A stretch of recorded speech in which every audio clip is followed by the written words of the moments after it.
夜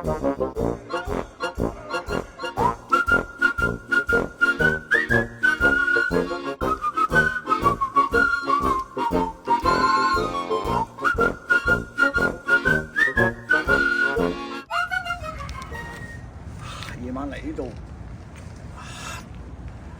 打拳都幾好㗎嚇。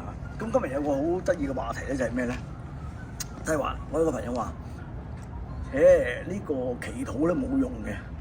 點解咧？即係網上有個新聞咧，就係有個即係牧師啦，咁佢喺度 protest，咁啊對住嗰啲 ICE agent 啊，即係嗰啲 immigrant 嗰啲嚇，咁咧就點知咧佢正喺度祈禱嘅時候咧，嗰啲ICE agent 咧就一槍，就係當然係嗰啲咩咧，嗰啲豬仔彈啫嚇，打落佢個頭度。咁佢話咧，所以咧唔可以信宗教信仰嘅，冇鬼用嚇。佢祈禱，咁啲神幫佢咧咁樣嚇。咁其實唔係嘅。第一個，佢祈禱你唔知佢祈乜，或者佢祈禱嚇。我係唔怕俾人一槍打嘅咁係嘛？咁嗰時撲一槍，證明佢唔瓜得，咁祈禱有效啦係嘛？咁第二個嘢咧就係話，其實祈禱咧一般嚟講啊，梗係冇效啦。啲人成日講祈禱，即係以為有一個萬能嘅神，乜嘢都可以俾自己嘅嚇，自己中意靚女啦嚇，財富啦嚇，一間屋啦係咪？工作啦乜嘢都煩到死啦，邊有咁嘅神嚟幫你啊？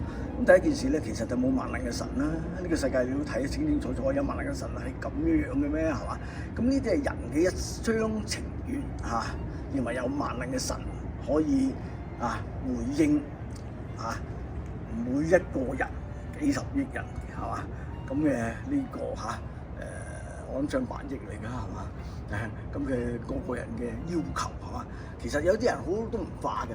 咁神係你嘅傭人，係你嘅僕人，係你嘅司機定係乜嘢，即係話係你嘅父母，乜嘢都要俾晒你㗎嘛係嘛？咁所以咧，其實如果你嘅祈禱咧係真心嘅，即係發自內心嘅，咁有時會有效嘅。因為點解咧？呢個就係同 quantum physics 有關，同呢個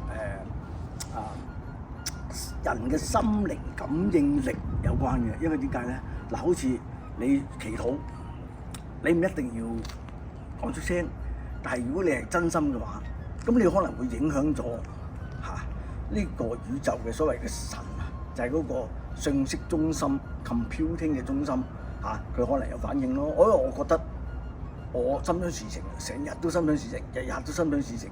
你想嗰樣嘢，咁但係呢個唔係關係到有個萬能嘅神嚟回應你嘅要求啊嘛，係因為你嘅要求係好有限度、好有節制，而係響你嘅心靈感應方面咧，影響到對方某個人作出嘅決定，能夠俾你一啲特別嘅優惠，或者你去到某個地方能夠特別睇到或者見到或者買到你所比較中意嘅嘢，咁嗰個你唔使祈禱都得㗎，你只要心想而你聽呢個反應聽呢個靈覺嘅反應呢個感覺，即係用你嘅心靈去感應，咁咪會好似被 answer 咯，但係其實冇話 answer 你你自己都已經係去感應得到邊度有你所中意嘅嘢，邊度有你所想買嘅嘢，邊度有特價嘅嘢邊度有你中意嘅人係嘛？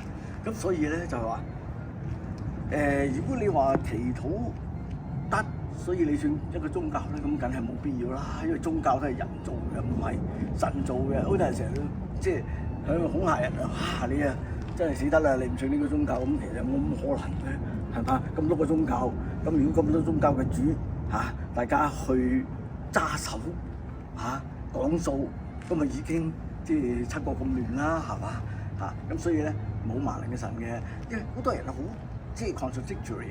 你有萬能嘅神，又點解有魔鬼咧？有魔鬼你做嚟俾人去受教育喎有一個即係睇到政府好壞就有天堂有地獄，呢啲其實全部都係人做嘅。咁所以咧，宗教係有佢嘅 limitation，所有嘅宗教都有佢積極嘅一面，但係所有嘅宗教咧都有人為嘅一面，因為佢係人創造嘅。咁所以咧，祈禱咧一般嚟講講故仔咩，邊有效啊？係嘛？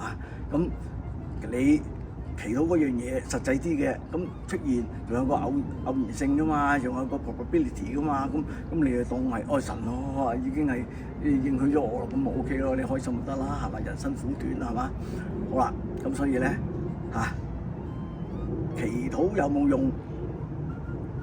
一般嚟講冇用嘅，但係從心理學嘅角度嚟講，同心靈學嘅角度嚟講，同無謂嘅靈魂哲學嚟講有用嘅，但係係喺個適當嘅範圍之內人與人咧係會被呢個信息影響，係嗰個信息場上面嘅subconsciousness，即係呢個潛意識嘅互相嘅影響，所以影響得到你，你唔會作出一啲異樣嘅決定咯。即係好似你瞓緊覺，上突然間起身，可能你都作一個好莫名其妙嘅決定㗎，係嘛？